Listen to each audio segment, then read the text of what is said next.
네, 담담 타타.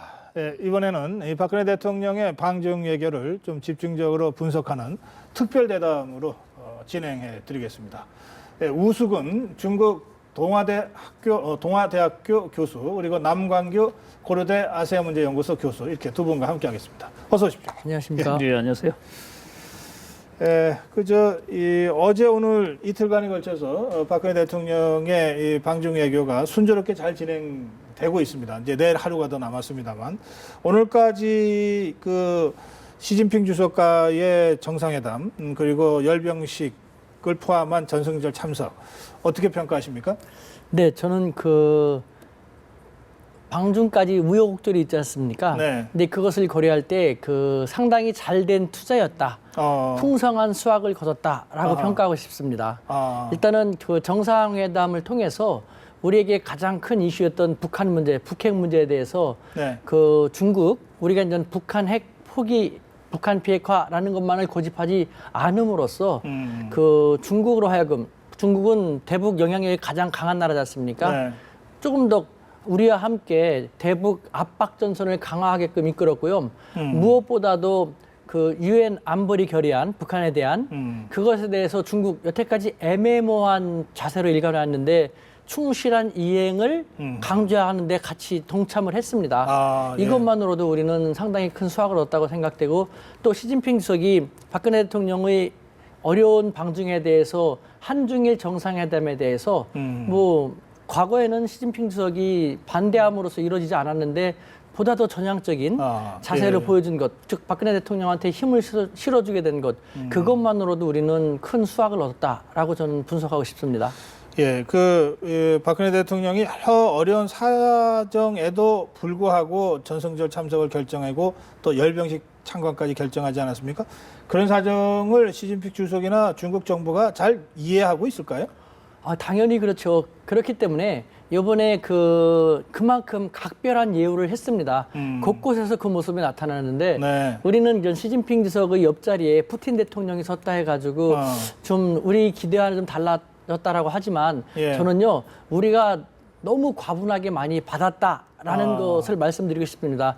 일단은 이제 중국이 중국 전통의 그 중용의 묘로서 그 자리 배치 같은 경우도 절묘하게 자리 배치 정치학을 했다라는 식으로 평가하고 싶은데 한국과 러시아 그리고 무엇보다 중요한 중국 국내라는 요소를 잘 고려해가지고 네. 그와 같은 모습을 만들어낸 것이죠. 사실 이번에 전승절이라든가 열병식 같은 경우는 국내에서는 뭐 아니면은 서구 사회에서는 특히 열병식 같은 경우는 군사적인 패권, 군사굴기를 과시하려고 한다라는 그런 목적을 더 많이 내세웠는데 중국 국내적인 측면이 더 강했습니다. 그러니까 중국이 개혁 개방 이후에 고속 성장 속에서 많은 후유증을 갖게 되었고 계속해서 중국 국민들이 피로감을 느끼고 있습니다. 네. 중국 공산당 정부는 그것을 잘 다듬으면서 국민들에게 중국 공산당 정부가 비록 여러 가지로 부족한 점은 있지만 여태까지 이렇게 잘 이끌어와서 중국이 지금처럼 부강하게 되었다. 국가에 대한 존엄이라든가 자긍심을 불어넣어줌으로써 집권 기반을 강화하고 싶은 그런 측면에서 전승절 행사를 한 것이거든요. 네. 이 측면에서 시진핑 주석의 왼편에다가는 전현직 고위 지도자들을 장점의 배치했고 주석부터 비롯해서 예. 그다음에 오른쪽에는 푸틴 대통령이나 혹은 박근혜 대통령이 있는데 박근혜 대통령 비록 푸틴 대통령 다음에 섰습니다만 특별 오찬이라든가 혹은 그 박근혜 대통령만을 위한 통역을 계속해서 붙인다라든가 아니면은 기념사진 때에도 아니면 성례 오를 때도 시진핑 주석의 최측 그러니까 왼쪽에 서가지고 가장 예우를 하는 모습을 계속 보여줬지 않습니까? 네. 정작 성례 올라가서는 그만큼 예우를 했으니까 이제는 러시아도 배려해서 푸틴 대통령을 옆에 서게 한다는 것. 이런 식으로 한국과 러시아 그리고 중국 국내를 고려한 절묘한 알겠습니다. 정치 철학, 정치적인 배치를 했던 것이죠. 예, 남광규 교수는 어떻게 보셨습니까? 예, 뭐 앞에 하신 말씀에 이제 첨언을 좀 한다 그러면 예. 우리 저 박 대통령께서 아주 그 어려운 선택을 했죠. 가기 전까지 고심도 많이 했고 네. 우선 이제 전승절에 가느냐 또 이제 그 전승절을 가더라도 열병식에 참석하느냐 안 하느냐 이걸 두고 많은 고민을 했는데 결국은 뭐 이왕에 중국의 어떤 그 행사를 축하하러 가는 길에 그렇다면 그 전 일정을 가지고 다 참석하자 뭐 그렇게 결정이 된 것 같아요. 또 네. 여기에는 또 한편 미국의 어떤 그 이해가 큰 도움이 되지 않았는가. 또 우리가 그 중국의 전승절하고 열병식 참석하는 부분에 대해 가지고 우리 정부가 아마 미국에 대해서 아주 많은 어떤 설명과 이해를 좀 구한 것 같기도 하고 미국도 흔쾌히 또 그 부분에 있어가지고 또 양해를 해준 그런 상황이 그래요. 갔기 때문에 그 과정을 중국이 어느 정도 알기 때문에 이번에 우리 박 대통령에게 아주 의전상에 있어가지고 상당히 많은 배려를 해줬다. 그럼으로써 이제 박근혜 대통령의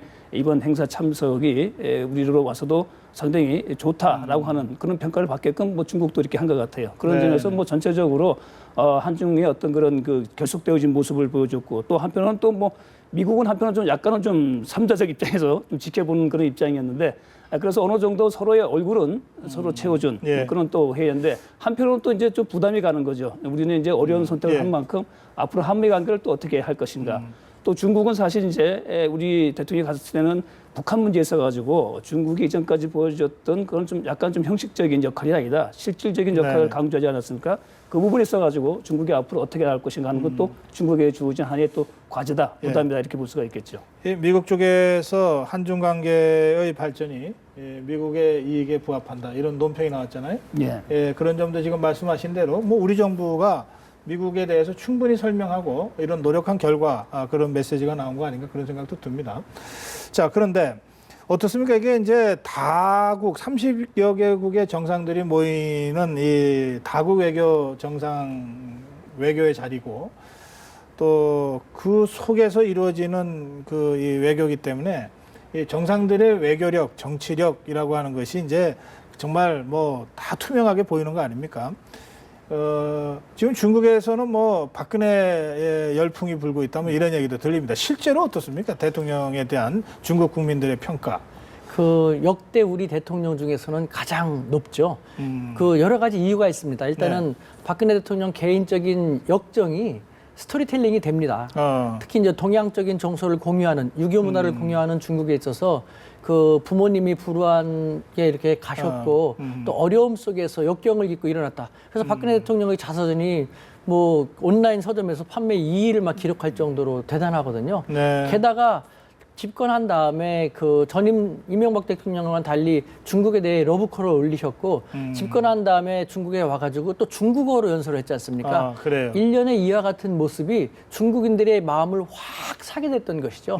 그렇기 때문에 정치적인 측면에서는 중국과의 관계를 강화시키려는 측면에서 중국 지도자들도 뭐 나쁠 것이 전혀 없고 민심적인 측면에서도 여러 가지 측면에서 맞기 때문에 박근혜 대통령을 통한 박근혜 대통령의 이미지가 좋고 따라서 한국에 대한 이미지도 그만큼 더 좋게 된 것이죠. 큰언니라고 그럽니까? 중국 사람들? 피아오 따지라고 해가지고 큰언니, 박언니라고 부르는 그런 것도 있습니다. 그만큼 아주 친밀감을 가지고 애칭으로 부르고 있는 것이죠. 그 시진핑 주석은 무슨 아저씨라고 부릅니까? 시다다 해가지고 예. 그 뭐 큰아버지 뭐 아저씨라는 것인데 거기에 버금갈 만한 표현으로 피아오 따지라고 하는 펴오 따제. 예 따지한 큰 누나, 큰 언니 이런 펴오 식입니다. 따지에. 예.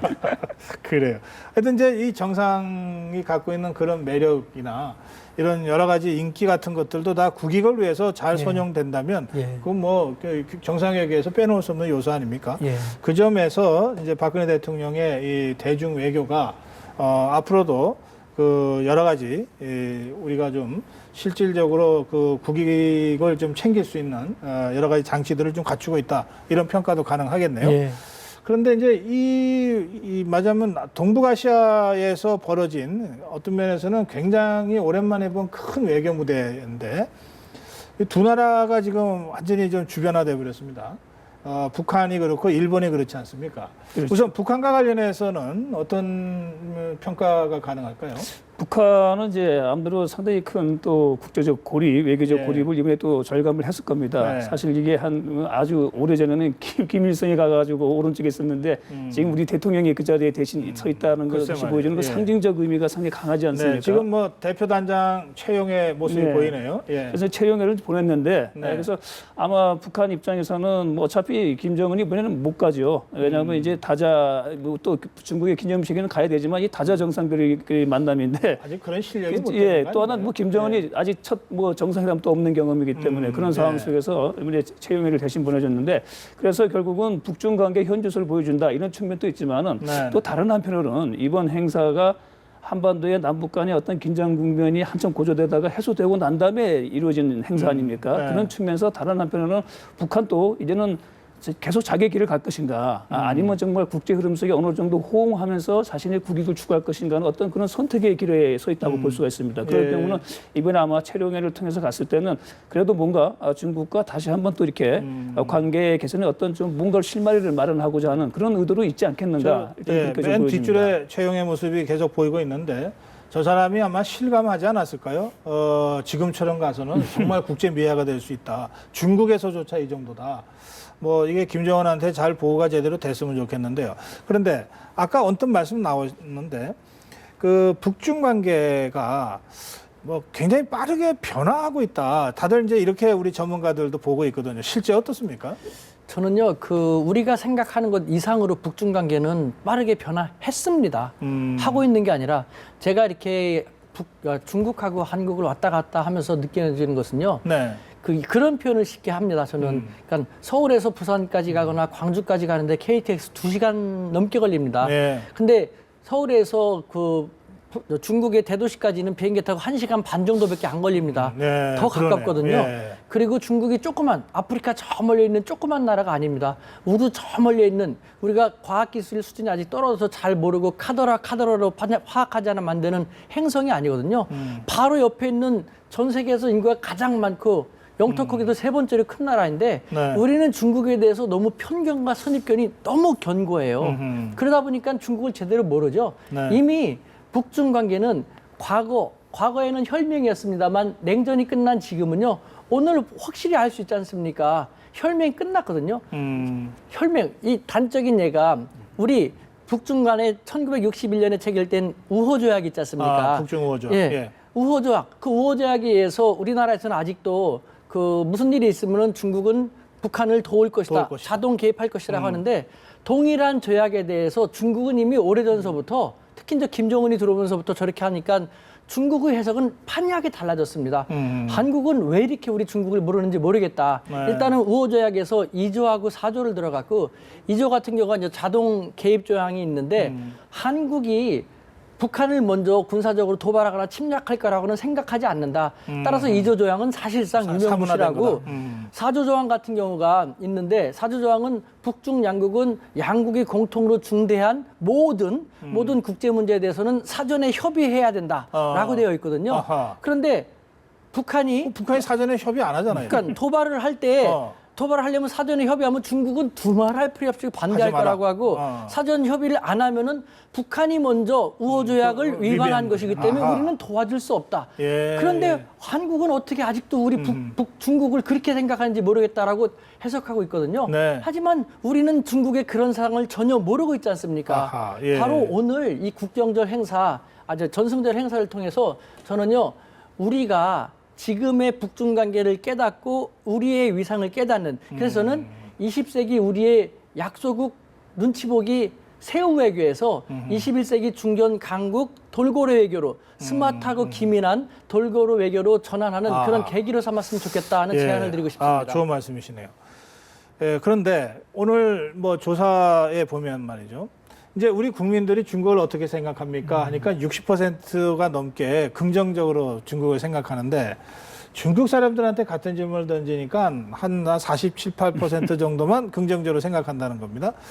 이게 옛날에는 거꾸로 됐었던 것 같은데 지금 중국 사람들, 중국 일반 국민들이 이 대한민국에 대해서 그렇게 이미지가 쏙 좋은 것 같지 않거든요. 그거 왜 그렇습니까? 실제로 어떻습니까? 아니요, 저는 이거 예. 지금 처음 이 들었습니다. 조사가 조금 이상합니다. 그러니까 처음 제가 이렇게 봤던 그런 최근 몇 년 동안의 조사 같은 경우는 우리나라 사람은 중국으로부터 역사적으로 당했기 때문에 네. 경계심이 있는 건 어느 정도 이해가 됩니다. 그래서 항상 조사를 보면은 중국인들이 한국에 대한 호감이 훨씬 높았고요. 아하. 그다음에 한국인들이 중국에 대한 호감은 중국인보다 훨씬 적었는데 그랬던 걸로 저도 알고 있는데. 네. 저는 이런 조사 결과 참 의아하게 생각하는데 아하, 예. 현지에서 보면요. 네. 극명하게 차이가 납니다. 예를 들면은 지금 중국 현지에서 한국 제품, 한국이라면 그 자체가 브랜드라는 소리를 듣습니다. 아하, 특히 예. 저는 어떻게 하다가 이제 일본이라든가 미국에서도 유학을 해가지고 그 동문 모임이 있는데 중국에 있는 그 일본 기업인들은 그런 말 합니다. 우교수 우리가 지금 중국에서 일본 기업이 아니라 한국 기업이라면 날아갈 것 같다. 아하. 일본 기업이라는 이름만으로 지금 당하고 있지 않습니까? 아. 그다음에 미국 기업인 선배 같은 경우는 지금 중국 시장은 한국 제품만이 특설무대와 같으니까 너무 부럽다고 하거든요. 알겠습니다. 예, 그 정도로 이미지가 좋은데 우리는 왜 그렇게 모르는지 모르겠습니다. 예, 저런 조사가 하나 나와서 제가 말씀을 드렸는데 실제로 이제 우수윤 교수는 중국에서 지금 활동을 하시니까 일상생활 속에서 접하는 중국인들의 한국에 대한 예. 인식 이건 상당히 긍정적이다. 예, 예. 그리고 어떤 면에서 그렇기 때문에 더 우리에게 기회의 땅이 될 수 있다. 예. 이런 말씀으로 제가 듣겠습니다.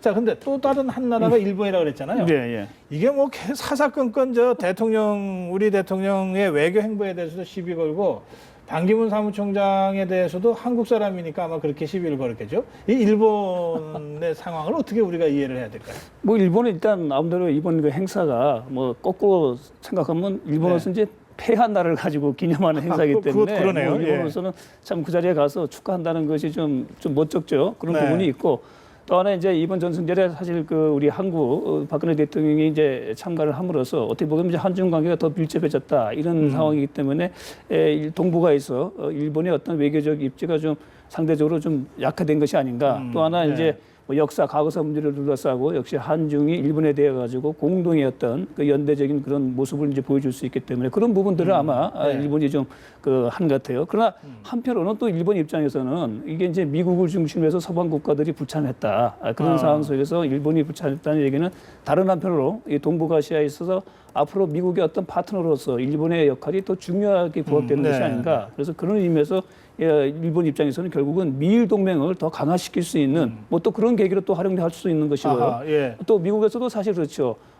네. 이 미일 동맹을 가지고 더 오바마 대통령도 강조하지 않았습니까? 또 그런 예. 측면이 있기 때문에 그런 양면이 있다라고 이제 우리가 볼 수가 있는 것이죠. 예. 예, 저는 그 차제에 한미일 삼각공조라는 거에 대해서 우리가 21세기 판으로 다시 한번 성찰해 볼 필요가 있다라는 제안도 드리고 싶습니다. 네. 예를 들면은 한미일 삼각공조 하는데 자, 과거 20세기 냉전 때는요. 한미일 삼각공조는 당시 중국과 북한과 소련이라는 소련. 북방 삼각 동맹 흔히 말하지 않습니까? 네. 냉전 대입 때문에 필요했습니다. 그런데 냉전이 끝난 지금 상태에서 한미일 삼각공조는 과연 무엇 때문에 존재하는가? 저는 일단은 우리의 최대의 그 위협이 되고 있는 안보 위협이 되는 북한 때문에 존재하는 것은 맞다고 생각합니다. 자, 그렇다면 중국에 대해서는 어떻게 생각할 것인가? 20세기에는 한미일 삼각에서 공통의 적이었지만 중국은 현재는 저는 그렇지 않다고 생각되거든요. 네, 예를 들면 21세기 현재 미국은 중국에 대해서 자신들이 지닌 패권적 지위를 찬탈당할까 봐 경계하고 견제하는 즉 21세기 미국은 중국에 대해서 그 중국 경계론이 기조가 되고요. 일본은 나쁜 죄를 졌는데 반성도 안 하고 중국이 부상하니까 후과가 두려워서 21세기 일본은 중국에서 중국 위협론을 기조로 하는 것. 따라서 이 미일 동맹을 강하면서 경계하는 건 네, 맞지만 우리는 중국에게 우리가 침략한 적도 없고 중국을 견제할 필요도 없고 우리는 알겠습니다. 지금 예. 활용한 20세기 중국에 대해서 중국 활용론, 중국 윈윈론을 하면 되는데 알겠습니다. 한미 예. 삼각공조로 중국에 대해서도 계속 적대시한다라는 것은 우리의 국익에 부합하지 않다라는 생각이 듭니다. 뭐 현실적인 얘기는 뭐 아닌 것 같습니다만 이를테면 지금 G2 국가 시대라 그러잖아요. 네. 그 미국과 중국의 이 안강구도인데 만약에 우리가 한미 중 삼각 구도를 만들어낼 수만 있으면 뭐 상당히 많은 부분은 해결될 것 같아요. 이게 뭐 현실적이라서 제가 맞아요. 말씀드리는 네. 게 아니고 지금 발상을 한번 완전히 전환할 필요가 있다고 할 때 그런 식의 어떤 상상력까지도 좀 가능하지 않냐 이런 생각이 좀 들어서 한 말씀 드렸는데 자 어쨌든 이제 일본 얘기하다가 이제 마무리를 해야 되는데요. 앞으로 우리 정부가 어떤 식으로 뭐 이 대일본 외교를 해야 될지 당장 한중일 삼중 외교, 삼국 외교는 또 우리가 또 주체국으로서 또 어떻게든 이걸 관리를 해야 되니까 말이죠. 그 점에서 짧게 한 말씀 좀 듣고 네, 우리는 그래도 이제 기본적으로 아직까지는 안보나 외교에 써가지고 이제 한미 동맹이 기본축이죠. 거기다 네. 이제 한미일의 어떤 삼각 협력이 아직 이제 기본적인 구도가 되고 있는데, 네. 그러나 지금 많이 바뀌었죠. 뭐 중국의 부상, 또 우리의 어떤 국력 상승, 또 네. 일본의 어떤 변화 이런 걸 봤을 때 앞으로는 이제 기본적으로 이제 사실 지금 이제 냉전에 형성되어진 구도가 점차 변화되어가는 그런 과정에 있는 상황에서 오늘 이제 하나의 상징적으로 또 그런 행사가 보여진 것이거든요. 네, 네. 그래서 기본적인 어떤 동맹 관계는 갈 겁니다. 그러나 사안별에 따라 가지고 역시 또 그 국가들의 그 입장이 다양하게 좀 전개되어지는 그런 입장이기 때문에 우리로서는 기본적으로 외교 안보는 역시 한미가 축이죠. 그런 축을 바탕으로 해서 사안에 따라 가지고 또 중국의 협력이 필요한 부분도 있고 또 일본의 협력도 우리가 필요한 부분이 있기 때문에 그 부분을 가지고 우리가 잘 구분을 해서 하는 것이 우리 외교의 앞에 주어진 과제가 아닌가 이렇게 보여집니다. 예. 네, 저는 그 아까 말씀드린 것처럼 21세기 중견강국 대한민국으로서의 그 스마트한 기민한 돌고래 외교를 개시하자, 시동 걸자라는 식으로 말씀드리고 싶습니다. 즉 중견강국 외교는 제가 말씀드린 건 무엇이냐 하면은요, 일단은 말씀하신 것처럼 쉽지 않습니다만 미국과 중국 전략 대화를 좀 더 우리가 조절도 예. 하고 중개하고 특히 대북 관계에 대해서는 우리가 어느 정도 주도할 수 있다라는 생각이 듭니다. 그리고 두 번째 한중일 협력을 우리가 주도함으로써 대북 관계에 대해서는 뭐 한중일이 긴밀히 협력할 수 있지 않습니까? 그다음에 중국과 일본 조절하기 쉽지 않지만 우리가 중견 강국으로서 조절하고 중개하는 모습을 보이고 게다가 세 번째 동북아 평화 경제 공동체 같은 것도 네. 중국은 미국, 일본이 제안하면은 신경질적으로 보이고 일본은 반대로 중국이 제안하면은 고깝게 안 볼 텐데 우리는 그렇게 할 수 있을 거거든요. 네. 이런 식으로 이제는 약소국 수동 외교에서 벗어나서 중견 강국으로서의 주도적인 아하, 돌고래 외교를 예. 전개해 나갈 필요가 있다고 생각합니다. 그게 외교의 주도성을 높이는 길이기도 하겠네요. 예. 예, 오늘 말씀은 여기서 마무리하겠습니다. 잘 들었습니다. 고맙습니다. 네, 감사합니다. 예.